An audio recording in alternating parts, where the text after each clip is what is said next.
Good morning, good afternoon, and good evening, everybody. I hope you're all doing well today. We're back with part 2 of my year in review, talking about all the games I played. I'm glad I split this into 2 parts, because there's one game that I thought I had played last year, but I actually played this year. I'll get into that once I get to that game.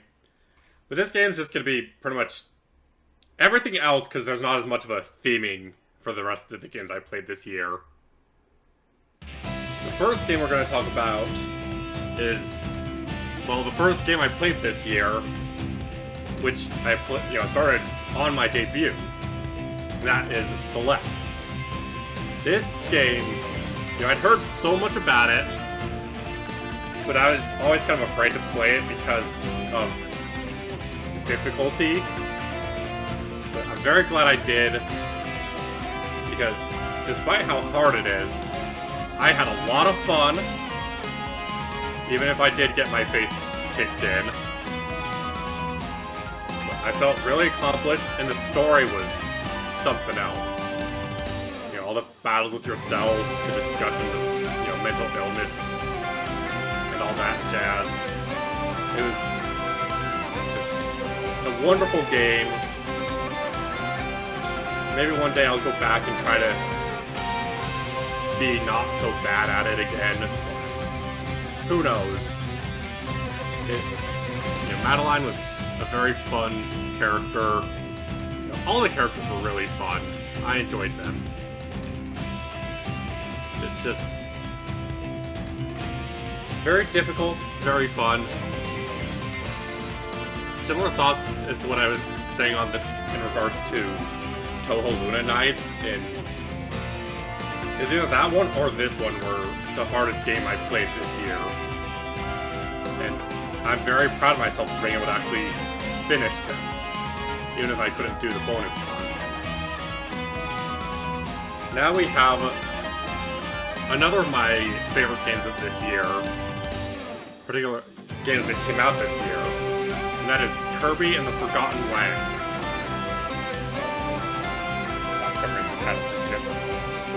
This game, let's be honest, Kirby games are almost always, at the very least, a fun time. But this game was just an absolute blast from start to finish. I definitely struggled at parts. There's parts I didn't enjoy as much as others, but this game was so good.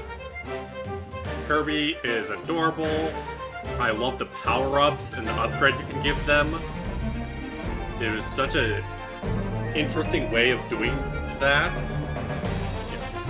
There's also the mouthful modes, and those are as amusing as they are ridiculous. The car was fun and silly, but I think my favorite might have been the vending machine, because it was just so ludicrous. Just complete nonsense. But that's kind of what Kirby does best, is take complete nonsense and make it work. For being the first proper 3D Kirby game, they sure did start on a good foot, didn't they? Now we have one of the last games I played this year, and that would be A Hat in Time.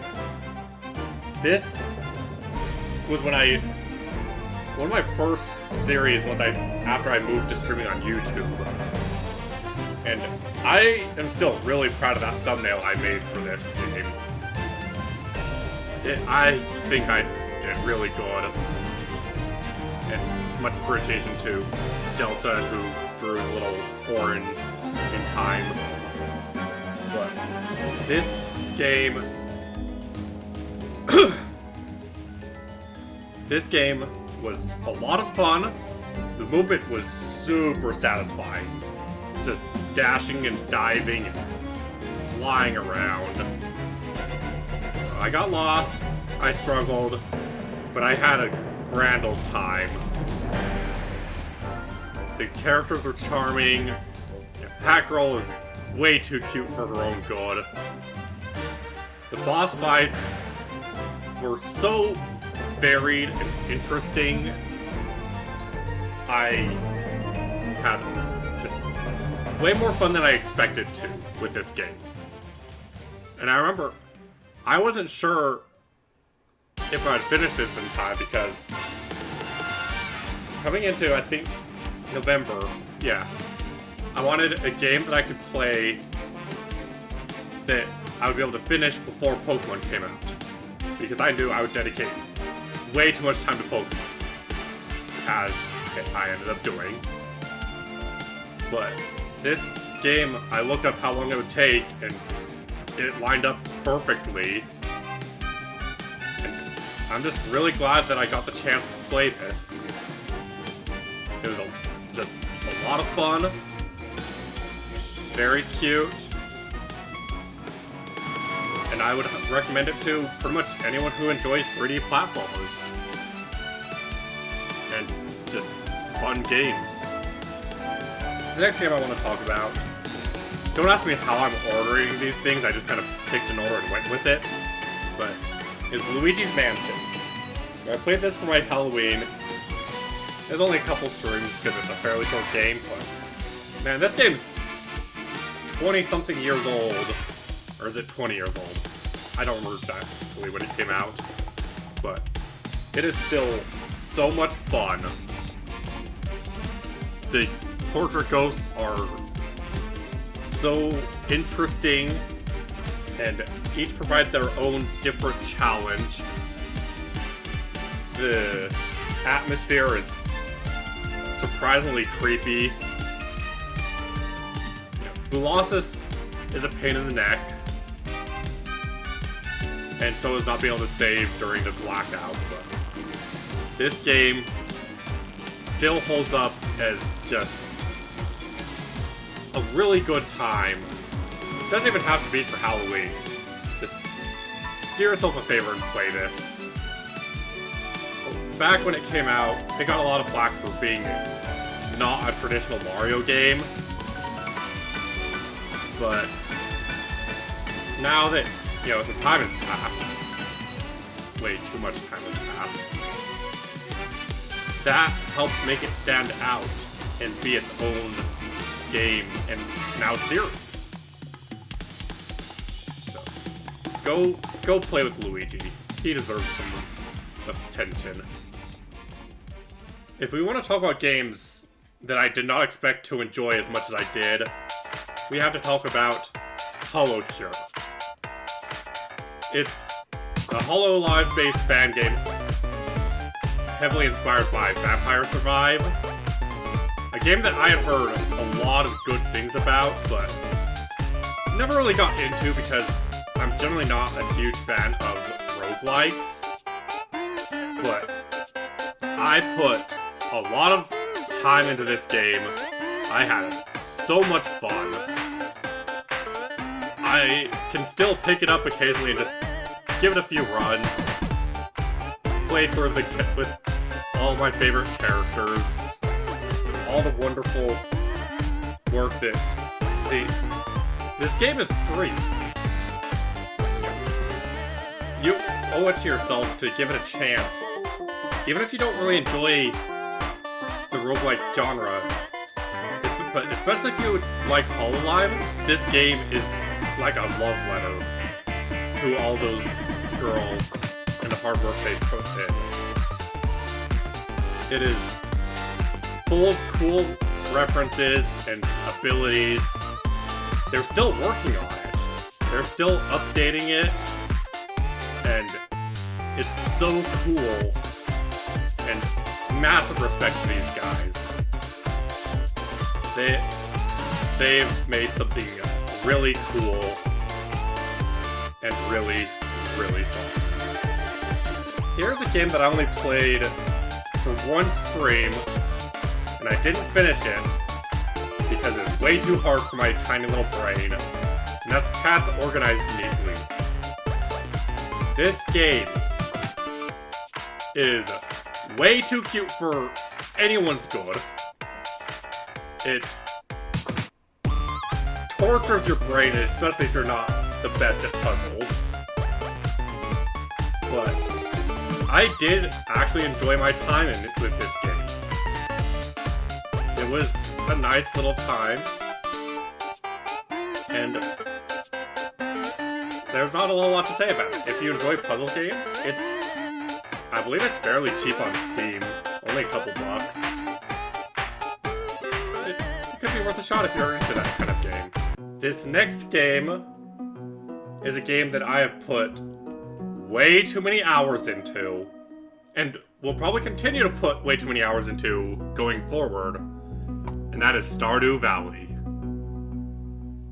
This game is something special. I have always, well, for as long as I've known about their existence, I've always been a fan of Harvest Moon type games. You know, your little life farming simulators. The first one I played was actually Friends of Mineral Town on the Game Boy Advance. And I played a whole bunch of them, then the series went downhill, and that's a story for another day. But Stardew Valley came out, little indie game, how many years ago? I don't know, long time ago I feel like. But within the first week of playing it, I had put over 100 hours in. And this year, this game brought me some of my closest friends. I'll go over that more in a future video where I talk about all my friends. But this game was the birthplace of rock game. And in a sense, it felt like almost a jumping off point for me as a content creator. I have always wanted to do as many collabs as possible. I like playing with people and playing with my friends, and this game gave me that for quite a while. This was such a fun time. A great game, good friends. It's just a recipe for success. It was wonderful. I will cherish my memories with it. And be on the lookout for potential more Stardew in 2023. No promises, but just keep your eyes open. Continuing on with farming simulator games, we have Rune Factory 5. This game... I'm covering all the characters. Let me relocate. I'm over here. But this game was very fun. I discovered Rune Factory back, I want to say about 2010-ish. A friend of mine had recommended me Rune Factory 3. And I had played it and had a lot of fun. Kind of fell in love with it, but never really paid enough attention to it going forward to know that 4 had ever come out. Until my brother bought 4 Special on the Switch back, 2020, 2019, somewhere around there. And I put in like 165 hours into that game. I just played so much, I had to physically force myself to stop playing because I was just completely addicted. So when I found out Rune Factory 5 was coming out, you know I had to be on that. And I gotta say, it was fun. I enjoyed it. It was a good game. I'm not sure if I like it more than 4. It's a hard comparison, but this was a very good time. I love the characters. Scarlet, best girl. She is amazing. The story was fairly standard, but enjoyable and cute. The gameplay is just your classic have a good time with farming sim and meeting the townspeople and all the good stuff that comes with that. The combat, part of the reason I love these games is just going out and murdering stuff.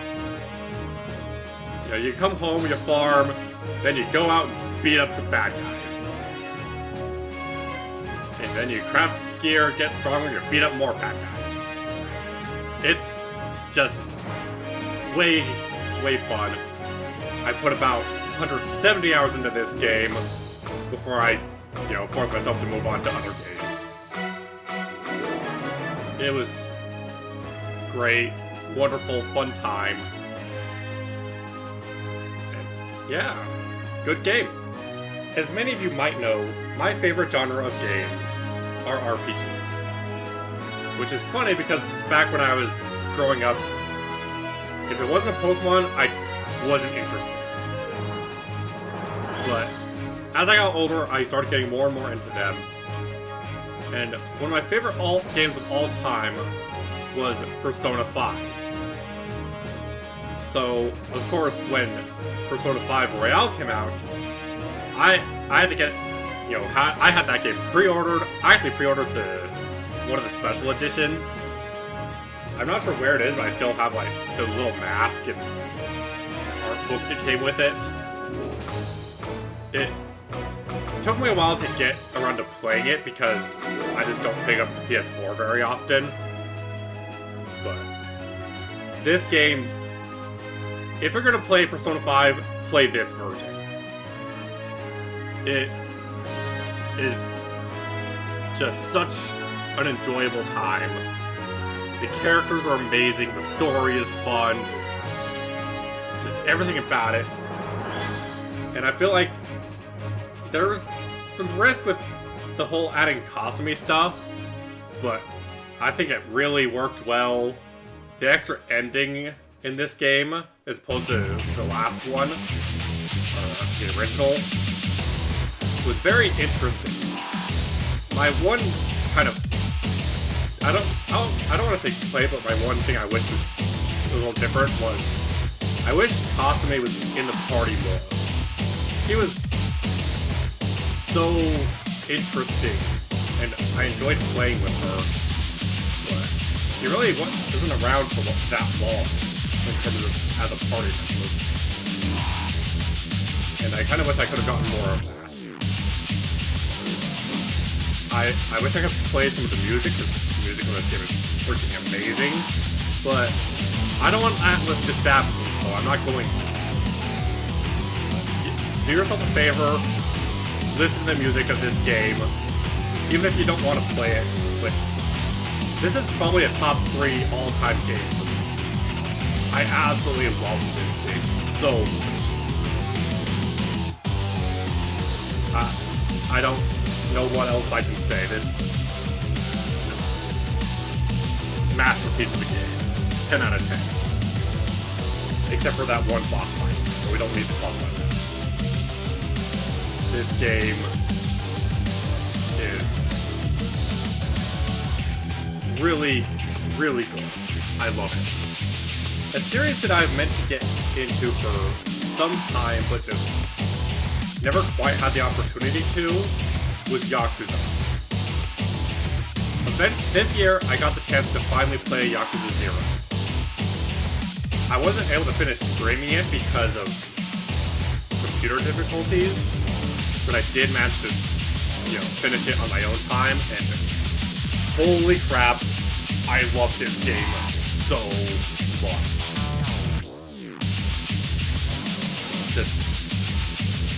I don't know how they do it, but this game can go from complete nonsense to deadly serious on the flip of a switch, but it never feels jarring. You got stuff like winning a chicken from bowling to be a manager for your real estate agency. And then you get a cutscene where some guy gets shot and killed, and you're crying. You're just... The emotions in this game. You laugh, you cry, you just... Ah! Majima is amazing. Kiryu is amazing. I just adore this game.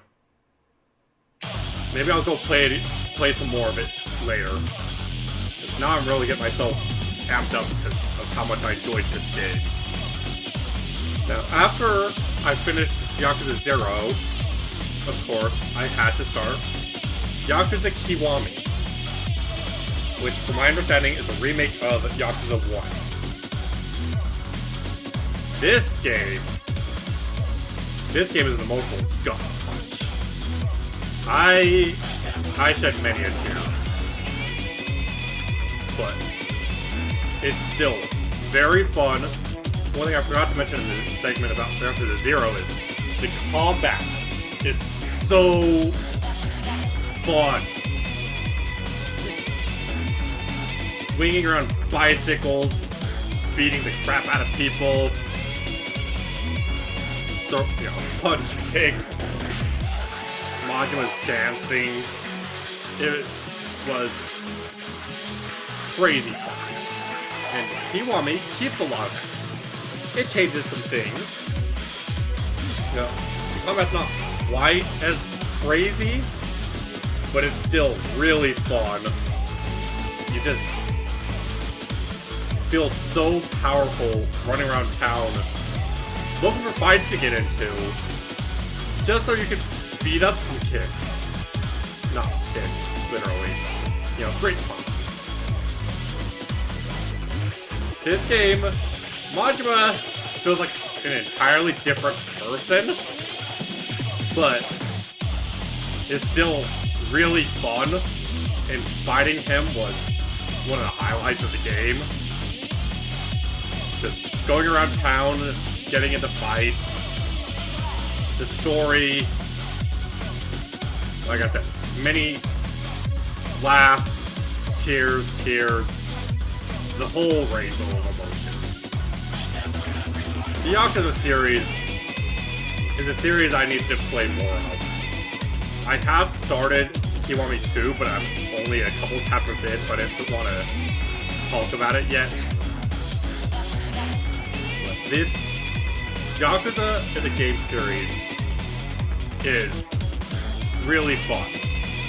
Really, really fun.